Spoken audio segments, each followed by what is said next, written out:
Hello, everybody, and welcome back to episode 12, the final and last episode in the series Sex Work with the Butterfly Princess and Amy Taylor. In this last episode, we're going to discuss the issue of consent and personal relationships. So what do sex workers consent to, and how does the work of sex workers and the sex industry impact the personal relationships of the sex worker outside of their work? So, ethics and consent in the sex industry. We're going to discuss the ethical considerations around the work, focusing on issues of consent and exploitation.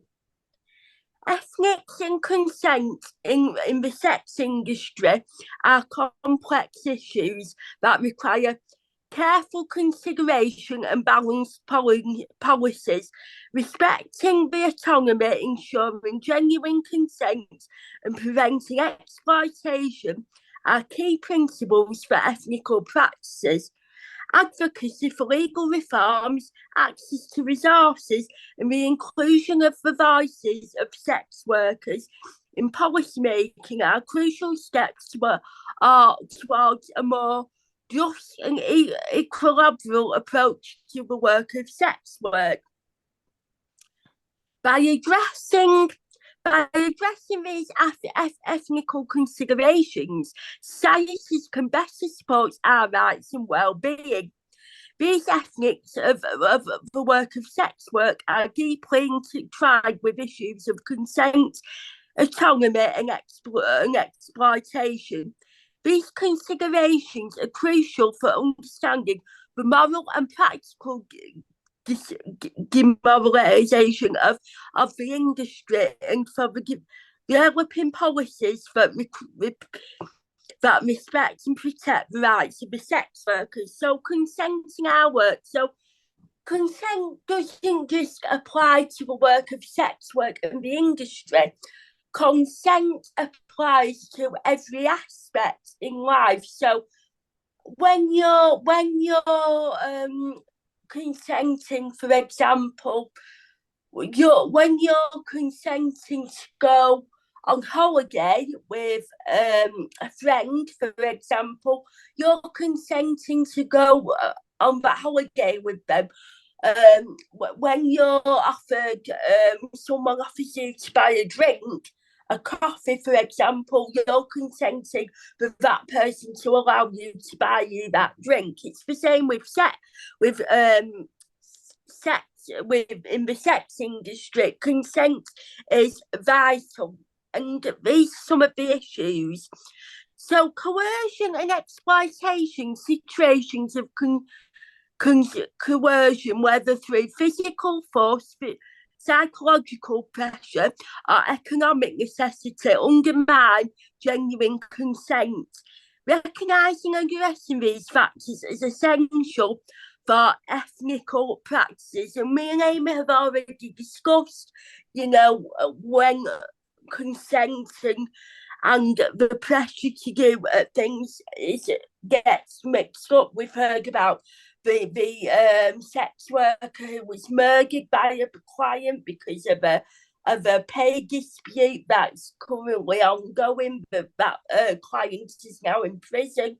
We've heard about, pimps making, their workers do things that they don't particularly want to do. They're just a few examples. And this in turn creates sort of a power imbalance. So power dynamics between the sex worker and the client, or between the sex workers and third parties such as pimps or managers, as we've just discussed, can complicate success. Ensuring that we have the autonomy to make decisions free from undue influence is critical. Autonomy in sex work, empowerment and choice. Voluntary engagement. Many sex workers choose to work in the sex work industry. Voluntary and view it as a legitimate form of work. Respecting the autonomy means acknowledging the rights of the sex workers to make decisions about their bodies and the work they want to carry out with the client or the manager or whatever. Economic independence. The work of sex workers can provide significant financial benefits, as we discussed in the episode about the economics of sex work, and independence for many individuals, allowing sex workers to support themselves and their families. Recognising our economic agency is important for respecting the autonomies and privacy. Supporting autonomies. Legal protections, ensuring that sex workers have legal protections and labour rights, help to safeguard their autonomy. This includes the right to work in safe conditions, the ability to refuse clients, and access to legal recourse in cases of abuse or exploitation. So, like in any form of work, like we've discussed, if you work in an office-based job and your manager has made an inappropriate comment to you about for whatever reason, or a co-worker, you want to report that to the hierarchies in the company, and then you expect something to be done about it. It's exactly the same with sex work. So to do this, you need access to resources. Providing sex workers with access to healthcare, education and social services enhances their ability to make choices about their lives and work. So we've talked about in America, if you declare to your insurance that you're a sex worker, you're immediately declined health insurance so that you can access health services. And they need to access them health services in order to get regular screening and stay safe and so forth. Recognising exploitation. Human trafficking. Exploitation in the form of human trafficking is a severe violation of human rights.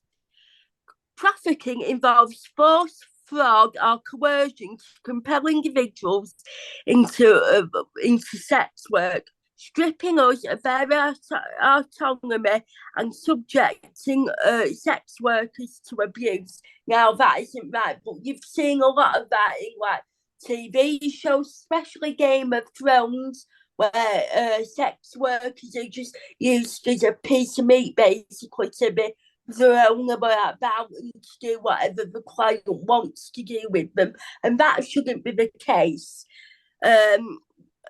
Labour exploitations. Beyond trafficking, sex workers can face various forms of labour exploitation, including unfair work wages, unfair working conditions, and lack of legal protections. Addressing these issues is crucial for ethical practices. You wouldn't accept that in a regular job. Lack of legal protections, unsafe working conditions, that will be brought up in Parliament or Congress. So it's exactly the same with sex work. Preventing exploitation. Regulation and oversight. Implementing regulatory frameworks that protect sex workers from exploitation is essential. These include licensing systems, health and safety regulations, and labour right protections. So it's just the same as in any type of day-to-day job or career. Empowerment and support. Empowering sex workers through education and advocacy helps to prevent exploitation by increasing the ability of the sex worker to advocate for their own rights and make informed choices. Ethnical consideration, stigma and discrimination, combating stigmatization of the work of sex workers contributes to migration and vulnerability. Ethnical considerations include challenges, social prejudice, and promoting our dignity in human rights. Inclusive policies, developing policies that include our voices and address our needs without discrimination is key to effective governance. So we've talked about a lot of people who do like a lot of advocacy for sex work and things like that. Respecting agency. Sex workers as stakeholders, recognising sex workers as key stakeholders in discussion about their work and rights ensures that their perspectives and experience is essential to policy development and advocacy efforts. Non-coercive support often supports in services to sex workers in a non-coercive manner, respects our agency and acknowledges our ability to make informed decisions about our lives. And now I've got a few examples of case studies. So the first one is New Zealand, which is the Prostitution and Reform Act, but we talked about that in a previous episode. Amy isn't a particular fan of the name of the act, but it's what they call it in New Zealand. So this New Zealand's discrimination model emphasises consent, autonomy and the prevention of exploitation. The law provides legal protection for sex workers and recognises their rights to work safely and autonomously. Another example is the Netherlands. Regulated legislation. The Dutch model of regulated legislation includes measures to prevent exploitation, such as licensing and health checks. However, it also faces challenges ensuring that all of us benefit equally from the protections. And the second one is the Sweden. We've talked a lot about the Nordic model. Obviously, we've discussed that this isn't perfect and it needs to change. So Sweden approaches criminalisation. Sweden's approach, it criminalises the purchase of sex, but not the selling. So it's illegal for a client to buy sex services, but it isn't illegal for the sex worker to sell it to that client. This model aims to reduce exploitation and trafficking, which has been criticised for driving our work underground, thereby completing issues of consent and authority. The last bit in this episode now is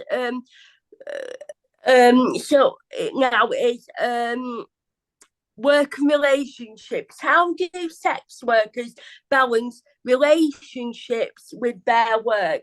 Now, obviously, that does come into consent, and with all sorts of work, you have to balance your relationships with that of your work, and sometimes you have to learn to keep your work and your home life separate from each other. Like I'll refer to again, Secret Diary of a Call Girl. The character played by Billie Piper, she has two characters. So when she is working as a sex worker, she's known as Belle. But when she isn't working, as a sex worker. She's known as Hannah, and she has two separate wardrobes, a Hannah wardrobe and a Belle wardrobe. And she says in the first episode, and I quote, never the two shall meet. So that's an example. So how we need to explore how sex workers manage their personal relationships and the challenges they face in balancing our professional and personal lives. Sex workers face unique challenges in balancing our professional and personal lives, particularly when it comes to managing stigma, maintaining boundaries, and fostering healthy relationships. Open communication, supportive partners, and access to resources are key to navigating these complexities. Our personal stories highlight the importance of understanding, respect, and self-care in creating a fulfilling and balanced life. By addressing these challenges and advocating for the rights, society can help create an environment where we can thrive both professionally and personally.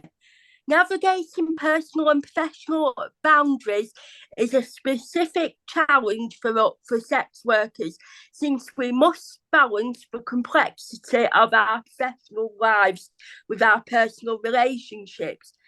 These challenges include managing stigma, maintaining honesty with partners, and protecting our emotional and physical well-being. And here's and we'll go into an in-depth exploitation of how sex workers manage these aspects, because we've also got some personal stories as well. So firstly of all, you need to disclose. It's important to disclose what you do to your partners. Honesty versus privacy. Deciding whether to disclose the work's partners is a major decision for sex workers. Some choose to be open about their professions to foster trust and honesty, while others may keep it private due to fear of judgment or rejection. Timing and approach. The timing and manner of disclosure are crucial. Many sex workers find it challenging to determine when and how to share this aspect of their lives, often opting for gradual and careful conversations. Mm-hmm. And overall, this disclosure can have an impact on the relationship, sometimes negative, sometimes positive. So trust and jealousy. Trust is a fundamental aspect of any relationship. And the work of sex work can introduce complexities. Partners may experience jealousy or insecurity, requiring open communication and reassurance. Support and understanding. Supportive partners who understand and respect the nature of our work can specifically enhance the relationship. Education and open dialogue about the realities of our work can help in fostering understanding. So these are just gonna go over, because I think it's more important now to share some personal stories. So these two people, it's one's a lady and one's a guy, and they both work in the sex work industry, and they are both talking about their experiences of managing their professional life as a sex worker with managing their personal lives with family, friends, partners. So the first one is Emma. Now, Emma is a 30-year-old guest scout from Australia, and navigates the complexity of a profession while maintaining a long-term relationship. And Emma says she told her partner about her work as a sex worker on their third date. It was nerve-wracking, but I knew honesty was important. He had questions and concerns, but we talked through them together. Managing boundaries. We have so sex workers have clear boundaries, like everyone does. Your work life is your work life, and your personal life and your home life is just that. So I take time. She says she also takes time to disconnect after work and make sure to prioritize her relationship with a partner. And it's not always easy, Diane says, Emma says, but communication is key. And it's bordering on the same with David as well. So David is a male sex worker, so obviously males work in the sex industry, not just females. He's a 40-year-old sex worker in the UK, and he discusses how he also manages his professional and personal life. So stigma, society's view of our the work of sex workers can be harsh, and David says he's faced judgment from friends and family, which Amy has from friends and family, and in previous episodes, as discussed. It took time to find a partner who understood and respected my work. David practices a lot of self-care religiously. He practices meditation, exercises, and spending quality times with his family and friends who he loves very much. Keeping work and personal life separate helps David to stay grounded. Support and there is also a lot of supportive networks because peer support networks and professional support, which we've already discussed. So that concludes this series on sex work with me, Amy Taylor, and myself. I'll pass it on to Amy just to say if she's got any last words, but for myself and I'm sure Amy as well, thank you for taking the time to tune in, and we hope you learn very much from this series. Yeah, thank you so much for humanizing our industry. Hey, people who don't like this stuff, Butterfly Princess isn't saying she adores sex work or thinks it's the greatest thing on the earth. Nobody is. I don't think I am, and I've been in it. We're just saying these are human beings, and it's complex. And can we look at the humanity of them and their clients and their families and their loved ones? We can do better. These are people just like you. They've made choices you might not agree with, but you've made choices others don't agree with, everybody. So if we can at least come to the table and talk about it like Butterfly Princess has agreed to do in these episodes, we can learn, and that can never be a bad thing. So thank you, Steph. I so appreciate your humanity and your curiosity about a world that maybe a lot of people judge and hate and don't understand. It all helps. And people, if you want to be an ally, I'm Amy Taylor NYC on all the socials. Contact me we talked about it in some earlier episodes, places you can be an ally if you care.